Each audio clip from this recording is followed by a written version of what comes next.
Welcome to NCERT decode. आज हम पढ़ेंगे sexual reproduction in sexual plants. ये एनसीईआरटी की सेकंड यूनिट है और ये काफ़ी ज़्यादा यूज़फुल है केवीएस, एनवीएस, ईएमआरएस के लिए और नीट स्टूडेंट्स के लिए। बेसिकली इसमें एनसीईआरटी कवर्ड हुई है और ये काफ़ी कॉन्सेप्ट्स क्या होते हैं पेपर में आते हैं और मैंने बेसिकली डायग्राम बेस्ड रखा है। कोई ऐसा ज़्यादा वो नहीं रखा थ्योरी। ये डायग्राम बेस्ड है, पॉइंट टू पॉइंट है, एनसीईआरटी के बेस्ड है। और इससे बाहर एनसीईआरटी में जो भी पॉइंट था ना मैंने सारे इंक्लूड करा है। ऐसा कोई डिलीट नहीं करा या कोई ऐसा लिखा नहीं है। सारे पॉइंट जो भी ज़रूरी है मैंने सारे इंक्लूड करे हैं, सारी बातें इसमें इंक्लूड करी हैं। ठीक है, पहले हम पढ़ते हैं प्री फर्टिलाइजेशन। प्री फर्टिलाइजेशन का मतलब क्या होता है, जो हम फर्टिलाइजेशन से पहले की बात कर रहे हो। ठीक है, इसमें हम बात करते हैं पहले मेल पार्ट की।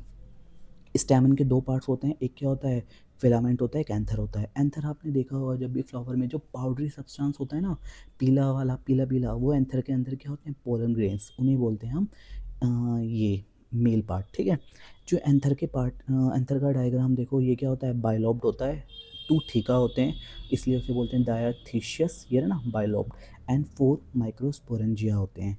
और जब हम एक की बात करेंगे तो उसे क्या बोलेंगे, माइक्रोस्पोरेंजियम। अब बात करते हैं हम structure of micro organism, microsporangium sorry. 4 layer होती हैं, एक होती है एपिडर्मिस, एक होता है एंडोथेशियम, एक होता है middle layer and last one is tapetum. जो स्टार्टिंग का काम है ना तीनों लेयर का, सिर्फ एक ही काम है, प्रोटेक्शन में हेल्प करता है प्लस डाइसेंस में हेल्प करता है। मतलब कि जब भी हमारा पोलन सैक या माइक्रोस्पोरेंजियम या एंथर जब मेच्योर हो जाएगा और तो पोलन ग्रेन को निकलना होगा, तो ये सब क्या करते हैं, उस एंथर को फटने के लिए काम आती हैं तीनों लेयर। ठीक है, तो पेपर में क्या बनाना, सिर्फ डायग्राम बेस से भी समझ आ जाएगा कि क्या क्या है। देखो, एपिडर्मिस है, एंडोथीशियम है एंड मिडल लेयर है। ये काम क्या करता है, प्रोटेक्शन का, हेल्प इन एंथर डाइसेंस। और लास्ट वन क्या है, टैपिटम। अब टैपिटम के बारे में पूछ सकते हैं क्या है, क्योंकि टैपिटम बहुत ज़रूरी है और पेपर में बहुत आता है, ये सीबीएसई में भी बहुत आता है, कि प्रोवाइड करता है नरिशमेंट, पोलन ग्रेन को ये नरिशमेंट देगा। ठीक है, सेल्स क्या होती हैं इसकी, डेंस साइटोप्लाज्म होता है और प्लस ये क्या होता है, मल्टी न्यूक्लिएट होता है। तो अगर हमसे पूछें कि माइक्रोस्पोरेंजियम का स्ट्रक्चर क्या होता है, तो बता देना है कि 4 लेयर्स होती हैं। स्टार्टिंग जो 3 लेयर्स हैं, epidermis, endothecium and middle layer, उनका काम सिर्फ प्रोटेक्शन और help in a dehiscence. And fourth one is tapetum, जो देता है nourishment to the pollen grain. And क्या होता है, सेल्स साइटोप्लाज्म से भरी होती हैं, dense cytoplasm and multinucleate होता है। तो स्ट्रक्चर ऑफ माइक्रो ऑर्गेनिज्म खत्म हो गया। अब माइक्रो स्पोरेंजियम के अंदर क्या आता है, माइक्रो स्पोरेंजियम के अंदर आता है स्पोरोजेनस टिश्यू। अब स्पोरोजेनस टिश्यू कैसे होते हैं, वो कॉम्पैक्टली अरेंज सेल्स होती हैं, होमोजीनियस, मतलब कि एक साथ भरी होंगी, एक जैसी, यंग एंथर में मिलती हैं, plus at the centre of micro sporangium के सेंटर में मिलती हैं। ठीक है, और इनसे ही बनता है हमारा पोलन ग्रेन, तो ये बहुत यूज़फुल हैं। जो प्रोसेस होती है स्पोरोजेनस टिश्यू से मियोटिक डिवीज़न के अंदर वो जाएगा और फॉर्म क्या बनेगा, माइक्रोस्पोर टर्ट्राड। मतलब कि हमने माइक्रोस्पोरेंजियम पढ़ा, उसके अंदर माइक्रोस्पोरोजेनस टिश्यू होती हैं और उसकी सेल्स क्या होती हैं, एक जैसी होती हैं। जब वो सेल्स सारी मियोटिक डिवीज़न के अंदर जाती हैं, मियोटिक डिवीज़न क्या होती है, रिडक्शन डिवीज़न, और फिर वो क्या बनाती है, माइक्रोस्पोर टर्ट्राड। ठीक है, अब जो स्पोरोजेनस टिश्यू पढ़ा था ना, उसमें हर एक सेल को क्या बोलते हैं, माइक्रोस्पोर मदर सेल या पोलन मदर सेल भी बोल सकते हैं। और the process of formation microspore from pollen mother cell by meiosis is called microsporogenesis. कुछ नहीं है कि जो माइक्रोस्पोर किससे बन रहे हैं, फ्रॉम पोलन मदर सेल या माइक्रोस्पोर मदर सेल। और ये पोलन मदर सेल और माइक्रोस्पोर मदर सेल क्या है, ये स्पोरोजेनस जो टिश्यू पड़ा है उसके अंदर की सेल है। अगर थ्योरी से समझ नहीं आ रहा तो मैंने नेक्स्ट शीट में डायग्राम, ये देखो ये रहा, ये है स्पोरोजेनस टिश्यू। एक जैसी सेल्स हैं, सारी की सारी होमोजेनस हैं, कॉम्पैक्ट हैं, और हर एक सेल को क्या बोलते हैं, पोलन मदर सेल या माइक्रोस्पोर मदर सेल, ये शॉर्ट फॉर्म लिखी है। ये जाता है अंडर मियोसिस। देखो मियोसिस जाता है और क्या बनाता है, माइक्रोस्पोर टर्ट्राड। ठीक है, हर एक सेल को क्या बोलेंगे, पोलर मदर सेल बोल सकते हैं, माइक्रोस्पोर मदर सेल्स बोल सकते हैं। अंडरगोज मियोसिस जाता है, क्या बनाता है, माइक्रोस्पोर टर्ट्राड। इस प्रोसेस को क्या बोलते हैं, microsporogenesis. The formation of the microspore tetrad from sporogenous tissue cells that is called microsporogenesis. जब एंथर मेच्योर होता है, डिहाइड्रेट होता है, तो वो क्या होते हैं, जो चारों एक चिपके होते हैं वो अलग हो जाते हैं और क्या बनाते हैं, पोलन ग्रेन।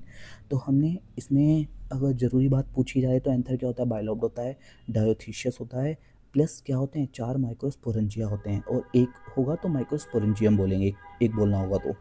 अब अगर तुमसे पूछे माइक्रोस्पोरेंजियम का स्ट्रक्चर क्या है, क्या बोलोगे? 3 लेयर ऊपर की होती हैं, एपिडर्मिस, एंडोथेलियम, मिडल लेयर, जिनका काम होता है प्रोटेक्शन का, और क्या काम होता है, एंथरडाइसेंस में हेल्प करती हैं, and last one tapetum, tapetum nourishment देता है। अब हमसे पूछें माइक्रोस्पोरोजेनेसिस, माइक्रोस्पोरोजेनेसिस क्या होता है? सिंपल सी बात होती है कि माइक्रोस्पोर टर्टराड कैसे बनेगा, फ्रॉम स्पोरोजेनस टिश्यू से बनेगा। स्पोरोजेनस टिश्यू से, टिश्यू में क्या होती हैं, पोलर मदर सेल होती हैं और माइक्रोस्पोर मदर सेल, दोनों एक ही होती हैं, और उससे क्या बनता है, माइक्रोस्पोर टर्टराड। और माइक्रोस्पोर टर्टराड बाद में अलग होकर पोलन ग्रेन बनाते हैं। तो इस प्रोसेस से हमारा क्या कंप्लीट हो गया कि what is microsporogenesis and what is microsporangium. ये दो प्रोसेस बहुत ज़रूरी हैं, अगर पेपर में आएगा तो सिंपल सा बता देना, structure of micro organism. Microsporangium क्या होता है, 3 लेयर का नाम लिख, चारों लेयर का नाम लिख देना, फंक्शंस लिख देना, ये डायग्राम बना देना इनफ है इसके लिए, ठीक है। अब हमसे स्पोरोजेनस टिश्यू ही पूछ सकता है, लिख देना, एक जैसी सेल्स होती हैं, और जो किसके अंदर होती हैं, इस माइक्रोस्पोरेंजियम के अंदर होती हैं, और at the centre of microsporangium होती हैं, और इनसे क्या बनता है, पोलन ग्रेन बनता है bye the process of microsporogenesis. और कौन सी डिवीज़न होती है, मियोटिक डिवीज़न होती है। और मियोटिक डिवीज़न क्या होती है, रिडक्शन डिवीज़न, मतलब कि 2n से हम n बनाते हैं। अगर 43 क्रोमोसोम होंगे तो 23 आते हैं, क्योंकि इसमें क्या बन रहा है, गैमेट फॉर्मेशन, ठीक है। हमारा मेल पार्ट ख़त्म हो गया, इतना प्री फर्टिलाइजेशन वाला। अब बात करते हैं हमारी पोलन ग्रेन। पोलन ग्रेन का स्ट्रक्चर भी बहुत आ सकता है पेपर में कि describe the pollen grain structure, KVS में, ईएमआरएस में, किसी में भी। तो पहले हम बात करते हैं पोलन ग्रेन के स्ट्रक्चर की। अब ये पोलन ग्रेन किससे बना था, हमारा माइक्रोस्पोरोजेनेसिस की प्रोसेस से बना था। तो इसमें ना 2 लेयर होती है पोलन ग्रेन की, याद रखना, इंटाइन एंड एक्साइन। जो इंटाइन होता है ना वो इनर होता है, आउटर क्या होता है, एक्साइन। पहले हम एक्साइन के बारे में पढ़ते हैं। एक्साइन क्या होता है, आउटर लेयर होती है, और बाहर की लेयर है तो प्रोटेक्शन भी देगी, तो हार्ड होगी, और हार्ड के साथ साथ ना उस पर बहुत सारे अपर्चर होते हैं। अपर्चर मतलब छोटे छोटे पॉइंट बने होते हैं, जिन्हें क्या बोलते हैं हम, जर्म पोर। जहाँ पे क्या होता है, स्पोरोपोलिन एब्सेंट होता है, pollen tubes come out from the germ pore, ठीक है। नहीं समझ आया, एक बार और समझा दूंगा। इसमें स्पोरोपोलिन प्रेजेंट होता है, और ये क्या देता है, गिव एरे ऑफ पैटर्न देगा, डिज़ाइंस और इन सब में देता है, काम आता है। तो पोलन ग्रेन में आउटर लेयर क्या होती है, एक्साइन होती है, ठीक है। ये काफ़ी हार्ड होगी, इसमें छोटे छोटे छेद होते हैं, छेद मतलब अपर्चर होते हैं, जिन्हें हम जर्म पोर बोलते हैं, जहाँ पे स्पोरोपोलिन अब्सेंट होता है, ठीक है। और जहाँ से हमारी, हमें पता है ना, पोलन ग्रेन से क्या निकलेगी, पोलन ट्यूब निकलेगी। अगर वहाँ पे हार्ड लेयर होगी तो पोलन ट्यूब तो निकल नहीं पाएगी, इसलिए छोटे छोटे अपर्चर होते हैं जहाँ से पोलन ट्यूब निकल जाए, और वहाँ पे क्या नहीं होता, स्पोरोपोलिन नहीं होता। और जो एक्साइन होती है कौन किससे बनती है, स्पोरोपोलिन से बनती है, और जहाँ पे नहीं होगा वो पर्चर होगा, वहाँ से पोलन ट्यूब इजीली निकल जाएगी। और दूसरी बात, ये फैसिनेटिंग एरे या पैटर्न्स देता है, ठीक है। अब आती है हमारी, देखो इसमें एक्साइन, एक्साइन आउटर लेयर होता है, डायग्राम में भी लिखा है, मेड ऑफ स्पोरोपोलिन, और क्या होता है, अपर्चर होता है, जो क्या होते हैं, जर्म पोर, दिख रहा है ना जर्म पोर, जहाँ पे हमारी एक्साइन प्रेजेंट नहीं है। देखो जर्म पोर, यहाँ से हमारी पोलन ट्यूब निकलेगी अंदर से, पोलन ग्रेन से। कितने हैं इसमें, एक ये रहा, एक ये रहा, एक ये रहा, ऐसे करके। तो हमारा समझ आ गया एक्साइन। अब बात आती है इंटाइन की। इंटाइन इनर लेयर होती है, काफ़ी थिन होगी, क्योंकि यहाँ से तो हमारी पोलन ट्यूब निकल जाएगी, कंटिन्यूस होती है, देखो ये कंटिन्यूस है, पर जो एक्साइन है वो कंटिन्यूस नहीं है, कहीं कहीं पे छोटे छोटे पोर्स बने हुए हैं, जर्म पोर, जहाँ पे हमारी पोलन ट्यूब बाहर निकलेगी। एक्साइन हमारी स्पोरोपोलिन प्रेजेंट होता है, पर इंटाइन में क्या होता है, सेलुलोज और पेक्टिन होता है, ठीक है। Intine does not possess any design, intine कोई डिज़ाइन नहीं देता, जैसे बाहर की लेयर है एक्साइन डिज़ाइन देगा, पर इंटाइन ऐसा कुछ नहीं देता, ठीक है।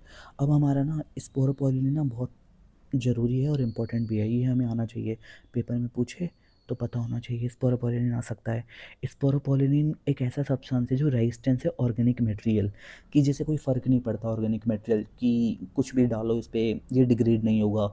इसे कितना भी हाई टेम्परेचर पे रख दो, ये स्ट्रॉन्ग एसिड डाल दो, अल्कली डाल दो, एंजाइम डाल दो, इसे कोई फ़र्क नहीं पड़ेगा। तो हमारा जो पोलन ग्रेन है ना, वो आउटसाइड किससे बना होता है, आउटर लेयर स्पोरोपोलिन से होता है। तो उस पर तुम कितना भी एसिड डालो, अल्कली डालो या एंजाइम डालो, डिग्रेड ही नहीं होगा, ठीक है। और पोलन ग्रीन के जो एक्साइन है उस पर कुछ प्रोमिनेंट स्ट्रक्चर होते हैं, हमने पढ़ा था जर्म पोर, जहाँ पे स्पोरोपोलिन क्या होता है, एब्सेंट होता है, और जहाँ पे क्या होती है, वहाँ से पोलन ट्यूब निकल जाती है जर्म पोर से। ठीक है। Pollen grain well preserve fossils के लिए भी होता है बिकॉज प्रेजेंस ऑफ स्पोरोपोलिन। हमसे पूछ सकता है कि ऐसा कोई सब्सटेंस बताओ पोलन ग्रेन में जो पोलन ग्रेन को वेल प्रिजर्व करता है फॉसिल्स की तरह, तो हम क्या नाम लेंगे? स्पोरोपोलिन। ठीक है, स्पोरोपोलिन को कोई फ़र्क ही नहीं पड़ता, तुम उस पर एसिड डाल दो, अल्कली डाल दो, टेम्परेचर ज़्यादा कर दो, बहुत कम कर दो, या कोई ऑर्गेनिक मटेरियल डाल दो, एंजाइम डाल दो, उसका कुछ नहीं बिगड़ेगा, वो ऐसी का ऐसी रहेगा। इसलिए वो साल उधर हमारा पोलन ग्रेन क्या रहेगा? ऐसी का ऐसी मिलेगा, फॉसिल्स की तरह जमा हो जाएगा। तो इसलिए क्या बोलते हैं उसे? किसकी वजह से? स्पोरोपोलिन की वजह से होता है, और जिसकी वजह से पोलन ग्रेन क्या होता है? एक वेल प्रिजर्व फॉसिल्स भी मिलते हैं पोलन ग्रेन के। Cytoplasm of pollen grain surrounded by plasma membrane. Cytoplasm किससे सराउंड होगा? प्लाज्मा मेम्ब्रेन से। When the pollen grain is mature, जब पोलन ग्रेन मेच्योर होता है ना, तो जो वेजिटेटिव सेल होती है, जनरेटिव सेल आर फॉर्म्ड। दो सेल्स बन जाती हैं जब पोलन ग्रेन बनता है। देखो इसमें दिख रही होगी, एक जनरेटिव सेल है और दूसरी क्या है? वेजिटेटिव सेल है। ये रही, दो सेल्स बन जाती हैं। वेजिटेटिव सेल बड़ी सी सेल्स होती है, अबंडेंट फूड रिजर्व होता है और इरेगुलर शेप्ड होता है। ये रही देखो, वेजिटेटिव सेल क्या होती है? बड़ी होगी, फूड रिजर्व होगा और इरेगुलर शेप्ड का इसका कुछ पता नहीं होता। बट जनरेटिव सेल छोटी होती है, देखो ये छोटी सी है, स्पिंडल शेप्ड है और डेंस साइटोप्लाज्म है। तो हमसे ये भी पूछ सकता है कि पोलन ग्रेन में कौन सी दो सेल्स होती हैं? Generative and vegetative. फंक्शंस पूछ सकता है, वेजिटेटिव क्या होती है? बड़ी सी होती है, बड़ी होगी तो ऑब्वियसली वो खाना इकट्ठा कर रही होगी, ठीक है, और इरेगुलर शेप्ड होगी क्योंकि कैसे भी भरा पड़ा होगा ज़्यादा सा खाना। जनरेटिव है तो वो क्या होगी? छोटी होगी, स्पिंडल शेप्ड की होगी और डेंस साइटोप्लाज्म होता है, क्योंकि जनरेटिव सेल ही क्या बनाती है? दो मेल गैमेट बनाती है, इसलिए ये छोटी है। और स्पिंडल शेप इसलिए क्योंकि ये अभी और डिवाइड होगी। 60% जो एंजियोस्पर्म होते हैं ना, वो pollen grain are shed at two celled stage. Pollen grain ना झड़ जाते हैं दो ही स्टेज में। दो स्टेज मतलब दो ही सेल होंगी, वेजिटेटिव सेल, जनरेटिव सेल। और बाकी जो 40% होगा remaining generative cell divide mitotically, give rise to two male gamete before pollen grain shed. Pollen grain shed होने से पहले ना जेनेटिव सेल डिवाइड हो जाती है, किस में हो जाती है? टू मेल गैमेट में। तो उसे क्या बोलेंगे? Three celled stage. तो ऐसा हमसे बोल सकते हैं कि पोलन ग्रेन जो होते हैं, जो पोलन ग्रेन है, वो टू सेल स्टेज और थ्री सेल स्टेज में क्या डिफरेंस है? तो टू सेल स्टेज मतलब सिर्फ जेनेटिव सेल, वेजिटेटिव सेल। पर थ्री सेल स्टेज में क्या आ गया? वेजिटेटिव सेल तो है जो खाना रिजर्व करके बैठा हुआ है, पर जो जनरेटिव सेल है वो क्या होता है? डिवाइड हो जाता है माइटोटिकली और क्या बनाता है? Two male gametes. ठीक है, तो पोलन ग्रेन की स्लाइड से ये समझ आ गया कि आउटर लेयर होती है एक्साइन, बहुत हार्ड होगी, स्पोरोपोलिन से भरी होगी, और कहीं कहीं पे स्पोरोपोलिन होता नहीं है तो उसे क्या बोलते हैं? जर्म पोर, जहाँ पे हमारी पोलन ट्यूब निकलेगी। प्लस ये बहुत सारी डिज़ाइन देती है। ऐसा हमसे पूछ सकते हैं कि what is difference between exine and एंटाइन। तो हम ये लिख देंगे। स्पोरोपोलिन के बारे में पूछे तो उसको तो लिख देना, उसका कोई कुछ नहीं बिगाड़ सकता, कुछ भी डाल दो कोई फ़र्क नहीं पड़ता उस पर। और प्लस ये फॉसिल फ्यूल्स के काम भी आती है। प्लस पोलन ग्रेन में दो टाइप की सेल होती हैं, एक वेजिटेटिव सेल होती है, एक जेनेटिव सेल होती है। वेजिटेटिव सेल बड़ी सी सेल होगी, खाना इकट्ठा करके बैठी होगी। बट जेनेटिव सेल क्या होगी? छोटी होगी, स्पिंडल शेप्ड होगी और डेंस साइटोप्लाज्म की होगी। और जेनेटिव सेल ही डिवाइड क्या बनाती है? डिवाइड करके दो मेल गैमेट बनाती है। ठीक है, अब हम आगे देखते हैं। अब पोलन ग्रेन क्या होता है? किसी किसी को ना पोलन से एलर्जी भी होती है।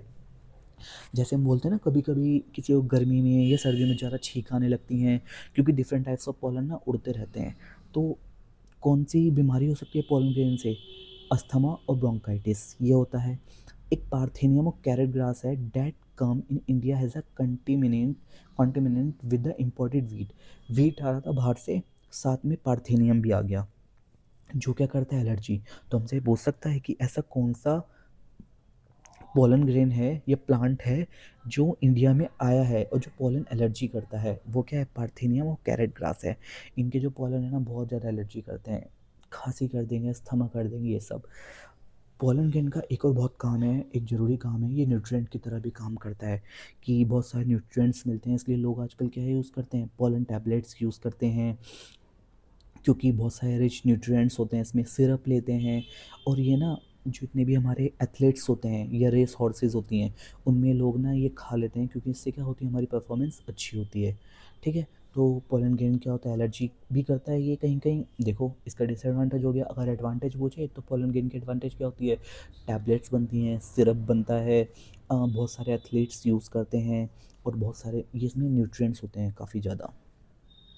अब पोलन ग्रेन वायबिलिटी की बात हुई। कुछ पोलन ग्रेन तो ऐसे होते हैं जैसे ही अभी निकले और थोड़ी देर बाद ही फुस हो जाएंगे, कुछ नहीं कर पाएंगे। जैसे राइस और वीट के पोलन ले लो, लूज वायबिलिटी। वायबल मतलब काम के ही नहीं रहे विद इन 30 मिनट। 30 मिनट में अगर वो उन्हें कोई स्टिग्मा मिल गया वहाँ पे चिपकेंगे तो अपना पोलन ट्यूब निकालेंगे, नहीं तो वो क्या हो जाएंगे, ख़राब, कोई किसी काम के नहीं रहे। पर कुछ होते हैं लेगुमिनेसी, सोलेनेसी एंड रोजिएसी, जो मेंटेन करते हैं मंथ तक। उन्हें मंथ तक स्टिग्मा ना मिले तब भी उनकी वाइबिलिटी क्या रहती है, ठीक है। द वाइबिलिटी होता क्या है, डिपेंड करता है टेम्परेचर है, ह्यूमिडिटी भी, जो पीरियड है। पोलन वाइबिलिटी मतलब कि पोलन यूज़फुल है भी या नहीं है। कुछ कुछ तो ऐसे होते हैं कि विद इन 30 मिनट्स चले गए, अब यूज़फुल नहीं होगा, जैसे राइस और वीट में, और कुछ एक एक महीना चलते हैं। अगर हम चाहें तो पोलन ग्रेन को सेव करके भी रख सकते हैं। कैसे, लिक्विड नाइट्रोजन में 196 डिग्री पर। और ये क्या यूज़ होते हैं, पोलन बैंक में और सीड बैंक में एंड क्रॉप ब्रीडिंग में यूज़ होते हैं, ठीक है। ख़त्म हो गया। तो आज हमने से मेल पार्ट के बारे में पढ़ा। इसमें हमने क्या बात करी, माइक्रोस्पोरेंशियम के बारे में पढ़ा। सिंपल सी 3-4 लेयर होती हैं। 3 लेयर प्रोटेक्शन का काम करती हैं, डाइसेंस का काम करती हैं। चौथी लेयर क्या देती है, न्यूट्रिशन देती है टैपिटम ग्रोइंग पोलन ग्रेन को। फिर हमने क्या पढ़ा, माइक्रोस्पोरेंजियम के अंदर क्या होता है, स्पोरोजेनस टिश्यू होता है। स्पोरोजेनस टिश्यू से क्या बनता है, पोलन, पोलन बनता है, ठीक है। ये लास्ट में क्या बन गया, पोलन। और कैसे बनेगा, इन यही सारी स्पोरोजेनस टिश्यू जो के अंदर जो सेल्स होती हैं उन्हें क्या बोलते हैं, pollen mother cell, microspore mother cell. Meiosis होता है और क्या बनाता है, microspore tetrad by the process of microsporogenesis. तो हमसे पूछ सकता है what is microsporogenesis and what is, draw the structure of microsporangium. तो आप यहाँ से ड्रॉ कर लोगे। सेकंड हमसे पूछ सकता है पोलन ग्रेन के स्ट्रक्चर से समझ आ जाएगा। देखो आउटर लेयर, ठीक है, इनर लेयर, फिर वेजिटेटिव सेल, जेनेटिक सेल के बारे में पूछ सकता है। स्पोरोपोलिन बहुत ज़रूरी है कि क्या होता है। और ऐसा घुमा के ही पूछ सकता है कि पोलन ग्रेन के बारे में ऐसा कौन सा सब्सटेंस है जो फॉसिल फ्यूल को प्रिजर्व करने के लिए काम आता है। तो स्पोरोपोलिन, राइट, 2-3 फीचर्स तो आप लिख सकते हो। कुछ भी डाल लो, उससे कोई फ़र्क नहीं पड़ता। एसिड डाल लो, ज़्यादा टेम्परेचर दे दो, ठीक है। डिफरेंस आ सकता है एक्साइन और इंडाइन का। प्लस ये भी आ सकता है कि पोलन ग्रेन के एडवांटेज बता दो, न्यूट्रिएंट की तरह काम आता है। पोलन ग्रेन के डिसएडवांटेज बता दो, क्रोनिक हमें क्या देगा, अस्थमा देगा, ब्रोंकाइटिस दे देगा। एग्जाम्पल पूछ लेगा तो पार्थिनियम कैरेट ग्रास बता देना, पोलन ग्रेन एलर्जन का, ठीक है। पोलन वाइबिलिटी, कुछ तो ऐसे होते हैं जो 30 मिनट में क्या हो जाते हैं, काम खत्म हो जाता है, कुछ लूज़ कर देते हैं, वाइबिलिटी किसी काम के नहीं होते। वीट और राइस के कुछ ऐसे होते हैं जो काफ़ी महीनों तक चलते हैं, रोजिएसी, लेगुमिनेसी, सोलेनेसी। और इन्हें अगर हमें बचाना है और सेव करके रखना है वाइबिलिटी को, तो लिक्विड नाइट्रोजन 196 पे हम रख सकते हैं। तो बस ये था आज का, और ये ना बहुत काम आएगा हमारा, ठीक है, याद रखना। ये KVS NVS में ना, क्योंकि अब इस बार रिटर्न हो गया है, तो रिटर्न में हमको ना डायग्राम बनाना है, पॉइंट टू पॉइंट लिखना है, टाइम कम होगा, कैसे हम लिखेंगे। तो ये स्लाइड से पॉइंट टू पॉइंट है, फालतू कुछ नहीं है, पूरा NCERT की बेस्ड है। प्लस हमें अपनी अगर समझाना है ना लोगों को, तो डायग्राम से जल्दी समझ आता है। तुम लिखते रहोगे थ्योरी 4-5 पेज की, कुछ समझ नहीं आएगा, पर डायग्राम से समझ आ जाएगा, पॉइंट टू पॉइंट वो बताना क्या जाता है। तो मुझे NCERT से पढ़ाऊँगा मैं, पहली बात तो ये है। दूसरी बात, सिलेबस बहुत ज़्यादा है, तो मैं कोशिश करूँगा जितना मैं कवर करवा सकता हूँ, क्योंकि बहुत टाइम लगता है NCERT की लाइन टू लाइन इकट्ठी करने में, फिर उसको देखने में कि क्या ज़रूरी है, फालतू चीज़ तो नहीं है, सिर्फ काम की चीज़ है। तो मैं सिर्फ काम की चीज़ें ही पढ़ाऊँगा, फालतू नहीं करवा रहा मैं, क्योंकि NCERT की लाइन टू लाइन जो ज़रूरी है, ठीक है। और बाकी सब्सक्राइब करो।